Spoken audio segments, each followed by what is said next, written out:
नमस्कार, आप सभी का एक बार फिर से the world sky weather channel पर स्वागत है। बंगाल की खाड़ी के मध्य पश्चिमी भागों के आसपास बना हुआ लो प्रेशर एरिया अगले 48 घंटों के दौरान और शक्तिशाली होकर एक अवसाद का रूप लेगा। मतलब यह सिस्टम एक डिप्रेशन का रूप लेने की संभावनाएं अगले 48 घंटों के दौरान रहेगी। उसके बाद हो सकता है यह सिस्टम डीप डिप्रेशन की कैटेगरी के लिए भी कुछ समय के लिए चला जाए। हालांकि इस सिस्टम के डिप्रेशन बनने की संभावनाएं काफ़ी अधिक बनती हुई अगले 48 घंटों के दौरान नजर आ रही है।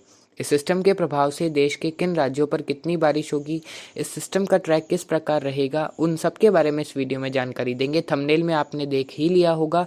29 अगस्त से 5 सितंबर के मध्य देश भर में किस प्रकार मौसम रहेगा, उन सब के बारे में इस वीडियो में जानकारी देंगे। तो आप सभी इस वीडियो को पूरा जरूर देखिएगा।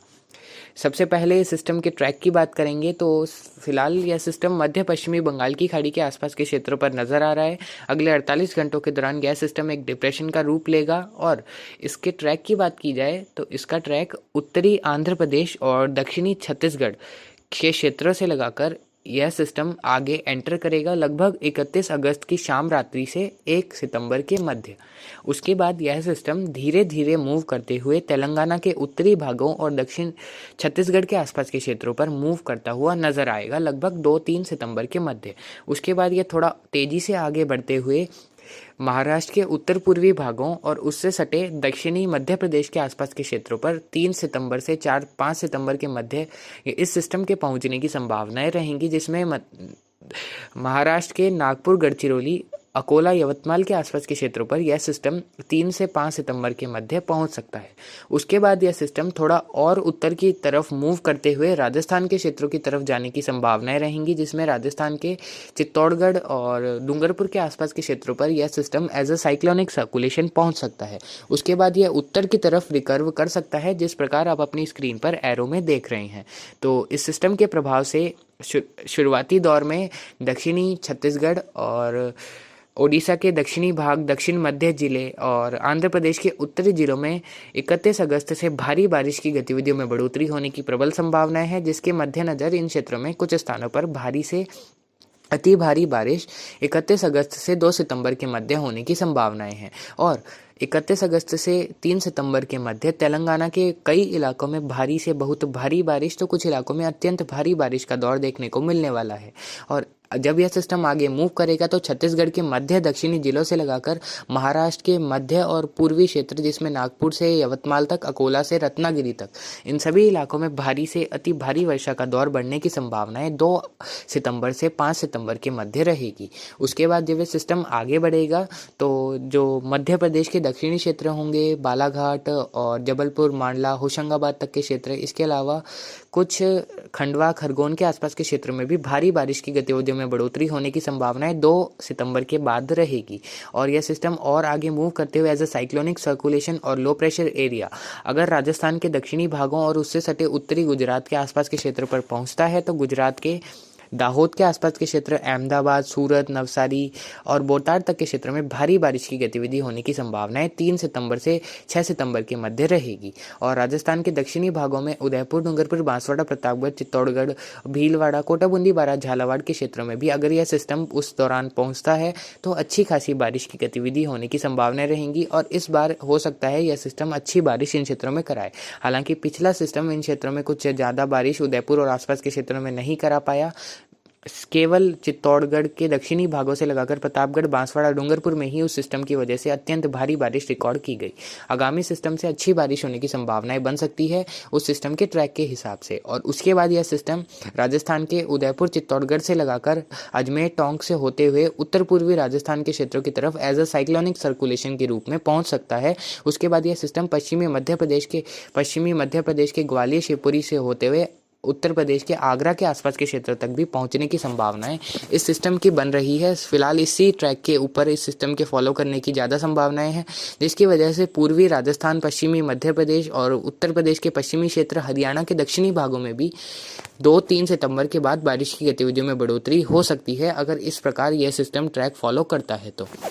एक ट्रैक इस सिस्टम का ऐसा बनता हुआ दिखाई दे रहा है कि यह सिस्टम पहले तो मूव करेगा उत्तरी आंध्र प्रदेश, दक्षिणी ओडिशा, दक्षिणी छत्तीसगढ़, उत्तर पूर्वी महाराष्ट्र, और उसके बाद यह सिस्टम हो सकता है दक्षिण पश्चिमी मध्य प्रदेश से गुजरात की तरफ भी चला जाए। हालांकि जो ट्रैक आप अपनी स्क्रीन पर देख रहे हैं उसी ट्रैक पर इस सिस्टम के फॉलो करने की ज़्यादा संभावना है। हालांकि यह नेचर है और अभी काफ़ी समय है इस सिस्टम में, लगभग 3 से 4 दिनों का, तो कुछ भी अभी फ़िलहाल भी इस ट्रैक्स में चेंज हो सकता है। तो कुल मिलाकर कहा जाए तो देश में बारिश की गतिविधि काफ़ी अच्छी रहेगी। छत्तीसगढ़, आंध्र प्रदेश, ओडिशा, तेलंगाना, महाराष्ट्र, मध्य प्रदेश, राजस्थान, गुजरात, इन सभी क्षेत्रों में अच्छी खासी बारिश आगामी 7 दिनों के दौरान दर्ज की जाएगी। इसके अलावा अगले 24 से 48 घंटों के दौरान पंजाब, हरियाणा, दिल्ली, पश्चिमी उत्तर प्रदेश में बहुत पार्ट्स में अच्छी बारिश होने की संभावनाएं हैं, क्योंकि जो सर्कुलेशन पहले जो लो प्रेशर एरिया पूर्वी उत्तर प्रदेश के आसपास के क्षेत्रों पर बना हुआ था वह अब कुछ कमज़ोर होकर एक साइक्लोनिक सर्कुलेशन का रूप ले लिया है,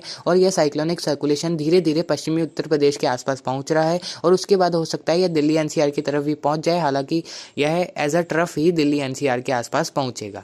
तो इस सिस्टम के प्रभाव से ही पंजाब, हरियाणा, दिल्ली, उत्तर प्रदेश के पश्चिमी भागों में कई इलाकों में अगले 48 घंटों के दौरान अच्छी व कुछ इलाकों में मध्यम से भारी बारिश होने की भी संभावनाएं बनेंगी। जम्मू कश्मीर, हिमाचल प्रदेश के भी कई इलाकों में इस दौरान अच्छी खासी बारिश अगले 48 से 72 घंटों के मध्य देखने को मिलने वाली है, जिसकी वजह से जो भी कमी इन क्षेत्रों में है और किसानों को भी अच्छी खासी बारिश इन क्षेत्रों में मिलने वाली है अगले 48 से 72 घंटों के दौरान। उसके बाद भी राजस्थान के उत्तरी भाग और उत्तर पूर्वी क्षेत्र, इसके अलावा पंजाब, हरियाणा, दिल्ली में रुक रुक कर बारिश का दौर आगामी दिनों में भी जारी रहने की संभावनाएं हैं। और राजस्थान के जो एक्सट्रीम पश्चिमी भाग है, जिसमें जैसलमेर, जोधपुर के पश्चिमी क्षेत्र, बीकानेर के दक्षिणी भाग और बाड़मेर के पश्चिमी भागों में आगामी 2 दिनों के दौरान बारिश की गतिविधि कुछ स्थानों पर हो सकती है। हालांकि उसके बाद कोई बड़े पैमाने पर बारिश होने की संभावनाएं इन क्षेत्रों में तो नहीं बन रही है।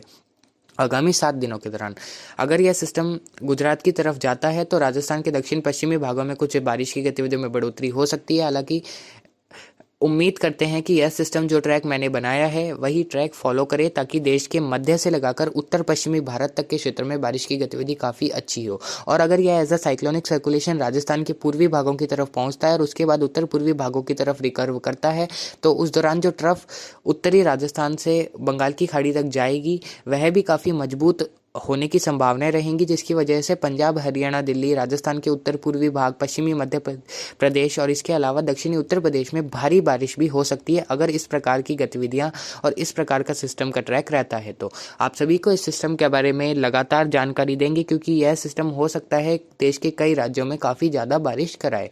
सबसे ज़्यादा बारिश इस सिस्टम की अगले 4 से 5 दिनों के दौरान तेलंगाना, आंध्र प्रदेश और इसके अलावा दक्षिणी छत्तीसगढ़ और दक्षिणी ओडिशा में होने की संभावनाएं रहेंगी, जिसमें 400 से 500 मिलीमीटर तक भी कुछ इलाकों में तेलंगाना और आसपास के क्षेत्रों में बारिश की गतिविधियां दर्ज की जा सकती है।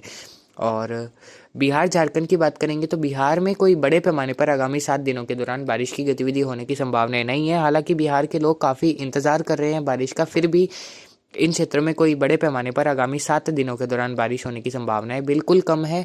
केवल कुछ स्थानों पर मध्यम तेज, कहीं कहीं मूसलाधार बारिश भी हो सकती है। हालांकि यह भी बारिश कोई बड़े पैमाने पर नहीं होकर कुछ स्थानों पर होने की संभावनाएं हैं। इसके अलावा झारखंड, पश्चिम बंगाल की बात करें तो यहाँ कई इलाकों में बारिश अगले कई दिनों तक होने की संभावनाएं हैं। हो सकता है, जैसे बात करें कि आज अगले 24 घंटों के दौरान झारखंड के पश्चिमी भागों में ज़्यादा बारिश हो जाए और उसके बाद हो सकता है झारखंड के उत्तर पूर्वी क्षेत्रों में ज़्यादा इलाकों में बारिश हो जाए। ऐसे मतलब कभी दक्षिणी भागों में तो कभी उत्तरी भागों में, ऐसे ही आगामी दिनों में झारखंड में बारिश होगी। लेकिन झारखंड में कई इलाकों में आगामी दिनों के दौरान भी बारिश होगी। सितंबर का दूसरा सप्ताह झारखंड, बिहार, ओडिशा, छत्तीसगढ़, उत्तर प्रदेश और उत्तर भारत के लिए काफ़ी अच्छा साबित हो सकता है। तो फिलहाल अभी की अपडेट के लिए इतना ही। नमस्कार, जय हिंद, जय भारत।